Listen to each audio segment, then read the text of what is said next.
Profesor Filozofskog fakulteta u Beogradu, istoričar Miloš Ković, predavač je i na Univerzitetu u Istočnom Sarajevu, a bio je dugogodišnji profesor i na fakultetu u Banja Luci.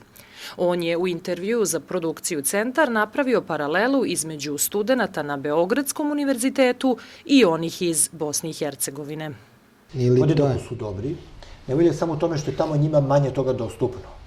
Biblioteke su siromašnije, ali naši studenti retko se odvažuju da odu van, ako nešto ne nađu u našoj biblioteci na fakultetu. Njima je teško da se odeljenje za istoriju siđu dole na odeljenje za sociologiju. A da ne govorim o tome da odu u univerzitetsku biblioteku, to je koja je 20 minuta od Filozofskog, ili da odu u Narodnu biblioteku Srbije. Tako da u tom smislu oni nemaju neku preteranu prednost odnosu na studente u Republici Srpskoj. Znači, sa studentima u Republici Srpskoj se jako lepo radi. Oni malo drugačije vide te stvari upravo zato što je skoro svako izgubio nekoga u ovom ratu. Privatni fakulteti u Srbiji, koji su ovih dana jedna od glavnih tema usled izdavanja sumnjivih diploma, postoje i sa one strane Drine, ističe Ković, i situacija u vezi sa njihovim delovanjem je dramatičnija nego u Srbiji. Procvetali su privatni univerziteti, naročito u Banjoj Luci. I tamo je masa mladog sveta ide. Imate privatne univerzitete koji nude studentima, no upisanim studentima čak i posredovanje u zaposlenju.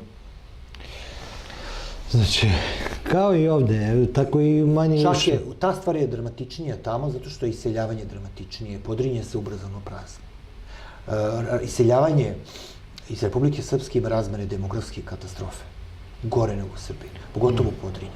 Ovaj profesor, međutim, ističe da nema potpuno razumevanje za iseljavanja mladih sa ovog područja, koji u najvećem broju kao razlog za migraciju navode nemogućnost napredovanja u društvu. Ali ja ipak duboko ne mogu da razumem mladog čoveka koji zbog falsifikovane diplome nekog ministra ili, ne znam, grešaka opozicije hoće da napuste svoju zemlju. Kao razočaran sam, ne mogu više da gledam Odohja. Pa bori se.